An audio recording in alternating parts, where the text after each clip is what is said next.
Hi, Pioneers. Hey, Pioneers. The core team here to give you an update on the in-app transfer pilot.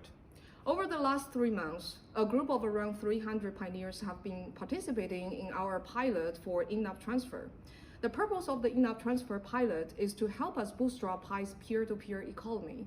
First, the pilot should help us identify what pioneers are willing to offer in exchange for Pi, as well as what pioneers want to buy with Pi. Now, understanding the supply and demand for goods and services in our economy is a key step to building a healthy market for Pi. And in addition to building the market, the pilot is also designed to help us understand what could go wrong. That way, we can avoid potential abuses of Pi in our community in the future. Pi members were selected based on community recommendations as well as their previous contributions to Pi ecosystem.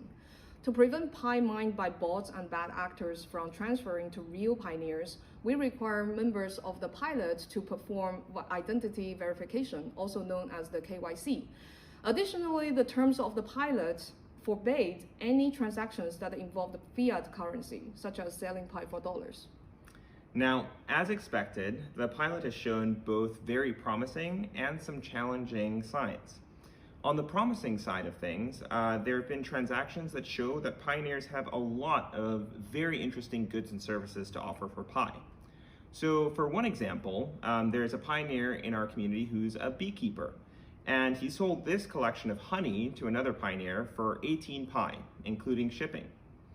Another transaction, a pioneer traded this digital camera for about 65 Pi. Also, we had one pioneer trade these special edition Nike Jordans for an undisclosed amount of Pi. And finally, another pioneer traded a children's scooter for about 3.5 Pi.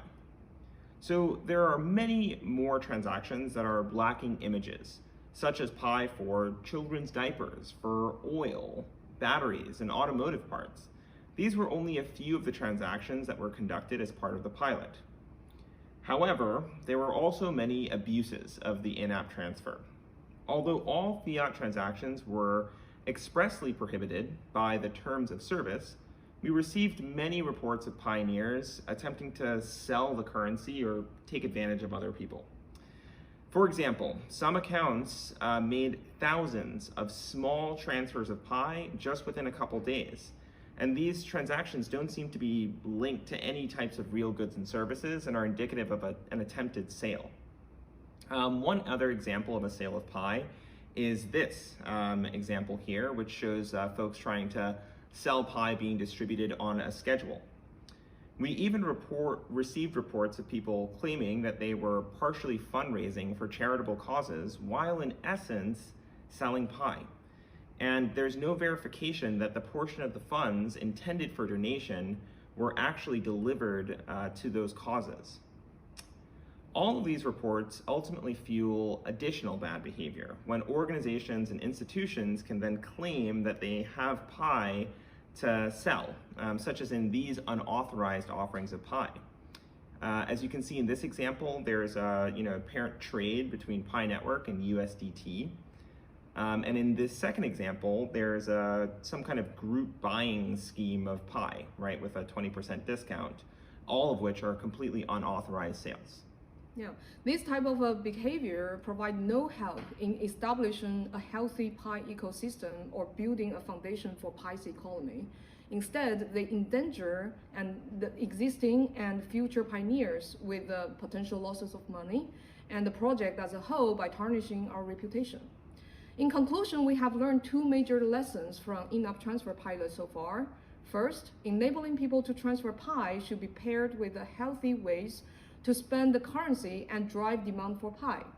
Second, the Pi ecosystem needs a systematic approach or platform to support applications that scale the type of healthy transactions listed by Vince just now, and address the logistic headaches that arise when trying to transact with pioneers all over the world, or generally people all over the world. That concludes our update for today. What do you think of these findings and assessments? Please let us know by tapping below to join the topic. We look forward to your input. See ya. Bye-bye.